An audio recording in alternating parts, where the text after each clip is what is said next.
అనుకోకండి. It plays a role. But ఎలా అయిపోయిందంటే అంత ఒక ఊహాలోకంలోకి వెళ్ళిపోయి అందరూ కూడాను డయట్లో నువ్వు అన్ని చేంజెస్ చేసేస్తే నీ షుగర్ అంతా పడిపోతుందని అనుకుంటున్నారు. చాలా తప్పు. సో దాంతో ఏమవుతుంది, అన్నిటిని ఇది తినద్దు అది తినద్దు అది తినద్దు, దాంతో అసలు సమతుల్య బ్యాలెన్స్ డయట్ మిస్ అయిపోయి దాంతో వచ్చే కాంప్లికేషన్స్ ఎక్కువైపోతున్నాయి. సో డయాబెటీస్లో మనం ముఖ్యంగా చూడాల్సింది మీల్స్ని మనము ఎవ్రీ డేలో ఒక 4 to 5 times తీసుకోవాలి. Meals and tiffin what ever it is ఒక 4-5 సార్లు తినాలి. అంటే ఎవ్రీ 2-3 అవర్స్కి కొంచెం కొంచెం తినాలి. యూ షుడ్ డిస్ట్రిబ్యూట్ ఇట్ అనమాట. ఒకటేసారి హెవీ లోడ్ తీసుకోకుండా.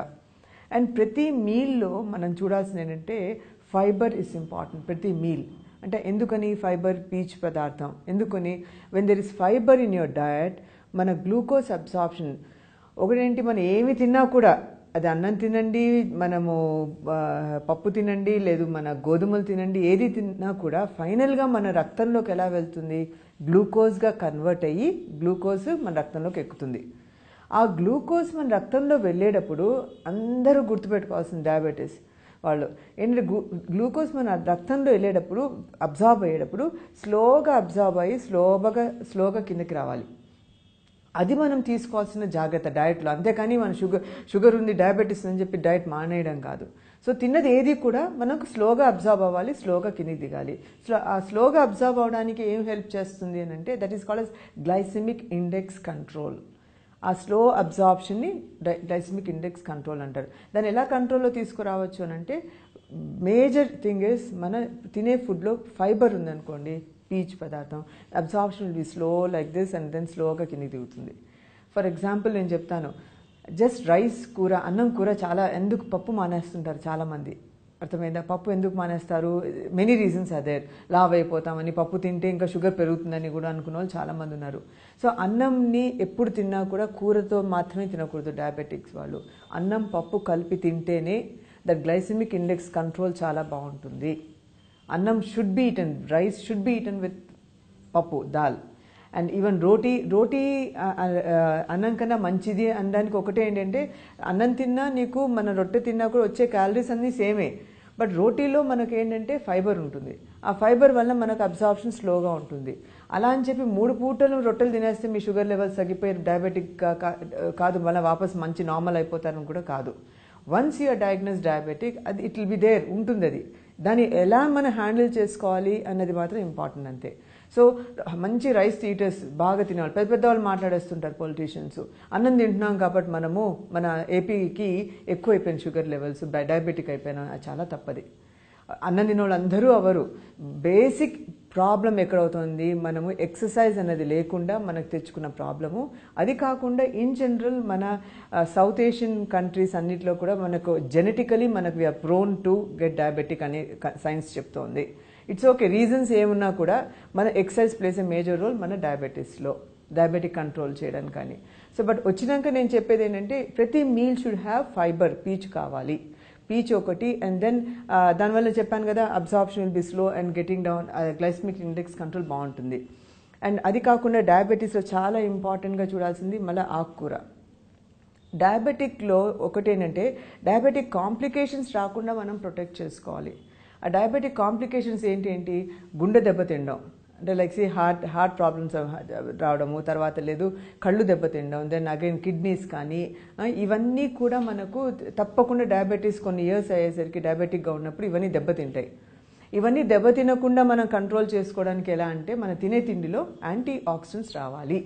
అవి ఎక్కడుంటే యాంటీ ఆక్సిడెంట్స్ అంటే న్యాచురల్గా రావాలి, ఏదో బయట నుంచి కొని వేసుకోవడం కాదు. యాంటీ ఆక్సిడెంట్స్ న్యాచురల్గా రావాలి అంటే క్యారెట్ ఒకటి, పళ్ళు ఒకటి, ఆకుకూర ఒకటి. ఈ 3 మనం రోజు తీసుకుంటున్నాం అనుకోండి మనకు యాంటీ ఆక్సిడెంట్స్ వస్తాయి. సో పండు కూడా చాలా భయం, ఫియర్ అందరికీ. డయాబెటిక్ అనగానే పండు మానేస్తారు. No, it's a must. రోజుకి కడుపు ఖాళీగా ఉన్నప్పుడు పండు శుభ్రంగా తినొచ్చు మనం. ఎక్కువ తీపి ఉన్న పండ్లని కొంచెం తక్కువ తిందాం, తక్కువ తీపి ఉన్నవి ఎక్కువ తిందాం. ఇప్పుడు ఫర్ ఎగ్జాంపుల్ సీతాఫలం ఉంది, మ్యాంగో ఉంది, బాగా తీపిగా ఉంటాయి. సో 2-3 సీతాఫలం తినకుండా ఒకటి తిందాం. when your sugar levels are minimum in the blood. అంటే ఎందుకు బై ది ఈవినింగ్ టైం మనం తిన్న ఫుడ్ డైజెస్ట్ అంతా అయిపోయి కడుపు ఖాళీగా ఉంటుంది కదా, అప్పుడు కొన్ని పల్లీలు తినేసి, పల్లీలు కూడా మనకి ఇంపార్టెంట్ సమతుల్య ఆహారంలో. ప్లస్ మన డయాబెటిక్ కూడా పల్లీలు కాదు, నువ్వులు ఉండలు కాదు, లేకపోతే మన గసగసాలు, మన బాదం, ఏదో ఒక నట్స్, ఇట్స్ ఎ మస్ట్. ఆ నట్స్తో పాటు సాయంత్రం మనం ఒక పండు తినేసాం అనుకోండి, then you are taking care of your diabetic కాంప్లికేషన్స్ని మనం ప్రొటెక్ట్ చేసుకుంటున్నాం. ఓకే, సో ఇవన్నీ మయోపతి అని చెప్పేసి, రెటినోపతి అని చెప్పి, ఈ పతీస్ అంటే PATHY పతి, ఇవన్నీ కూడా ఏంటి, they are causing problems different ఆర్గన్స్కి, మన హార్ట్కి, కళ్ళకు, కిడ్నీస్కి, ఇవన్నీ ప్రాబ్లమ్స్ రాకుండా మనం ప్రొటెక్ట్ చేసుకోవచ్చు యాంటీ ఆక్సిడెంట్స్ వల్ల. అండ్ ఇది ఇంకోటి, ఒకటి వన్ సింపుల్ మిత్, మన ఏంటి మిత్ అంటే మన ఆపోహ, చాలా భయంకరమైన ఆపోహ ఏంటంటే ఇడ్లీలు తింటూ బతికిపోవాలి డయాబెటిక్, రోజంతా సంవత్సరాల తరబడి ఇడ్లీ.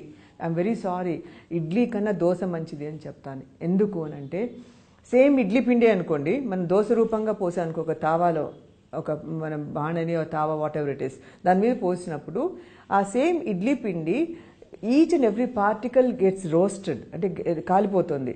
ఆ each and every particle roast చేసినప్పుడు ఏమవుతుందంటే షుగర్ అబ్జార్ప్షన్ స్లోగా ఉంటుంది, glycemic index control is slow.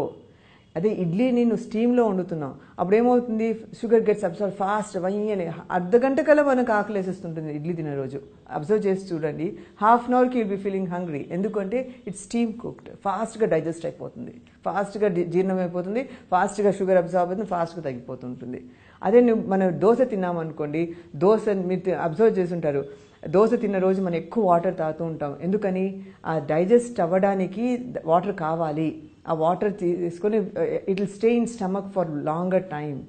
Dosa తిన్న రోజు మనకు ఆకలి త్వరగా కాదు, 1.5 to 2 hours కూడా మనకు ఆకలి కాకుండా ఉంటుందన్నమాట. ఎందుకు అంటే the method of cooking is important. And then ఇంకోటి ఏంటి, ఫియర్, దోశ అంటే ఆయిల్ ఎక్కువ ఉంటుందని, కంట్రోల్ ఆయిల్లో మనం వండుకుంటాం. We can use little amounts, few drops of ఆయిల్తో దోశ శుభ్రంగా ఎంజాయ్ చేయొచ్చు. సో దోశతో పాటు చట్నీ, మన పల్లీల చట్నీ ఆర్ పుట్నాల పప్పు, కొబ్బరి చట్నీ ఇవన్నీ వేసుకొని శుభ్రంగా తినచ్చు. ఎందుకు, నట్స్ ఆర్ ఎ మస్ట్. నువ్వు 2 దోశలు తిన్నప్పుడు న్యాచురల్లీ చట్నీ కూడా తక్కువ తింటాం. అదే 5-6 దోశలు తినేసి నేను చట్నీ కూడా మనం ఎక్కువ తినేసి వెయిట్ కంట్రోల్ లేకుండా చేసుకోకుండా 2 దోశలతో మనం యూ కెన్ సాటిస్ఫై. సో ఈ రకంగా ఐ థింక్ ఇడ్లీ కన్నా better option is dosa for a diabetic. అది మాత్రం చాలా ఇంపార్టెంట్గా మీరు గుర్తుపెట్టుకొని, comfortable you can eat dosa, but the way you cook is important. Enjoy చేయొచ్చు దోశను కూడా. సో దోశలో, ఈ దోశ పిండిలో శనగపప్పు కూడా is very important in diabetic. దాని గ్లైసెమిక్ ఇండెక్స్ చాలా తక్కువ. సో శనగపప్పుని, మన శనగపప్పు భయపడుతూ ఉంటారు, శనగపప్పు దోశల్లో వేయడం, మనం ఇన్ ఎనీ ఫామ్ శనగపప్పు కూడా is very important. Sugar absorption is very slow with శనగపప్పు. బజ్జీలు చేసాం, వన్స్ ఇన్ ఎ వీక్ బజ్జీలు చేసుకోవచ్చు, అరటికాయ బజ్జీలు కానీ వాటర్ శనగపిండితో చేసేవి. సో ఆ రకంగా మనము డయాబెటీస్ అనేసరికి అన్నీ మానేస్తే మనకు షుగర్ లెవెల్స్ తగ్గిపోతాయని కాదు. You are very comfortable, you can very comfortably manage your diabetes along with your medication తీసుకుంటూ, తర్వాత డయట్లో ఈ రకమైనటువంటి డిస్ట్రిబ్యూషన్ ఆఫ్ క్యాలరీస్ పెట్టుకొని ప్రతి పూట తినే ఫుడ్లో మనకి పీచు పదార్థం తీసుకొచ్చి, ఫైబర్, యాంటీ ఆక్సిడెంట్స్ తీసుకొస్తే I think you are very comfortable in managing your diabetes.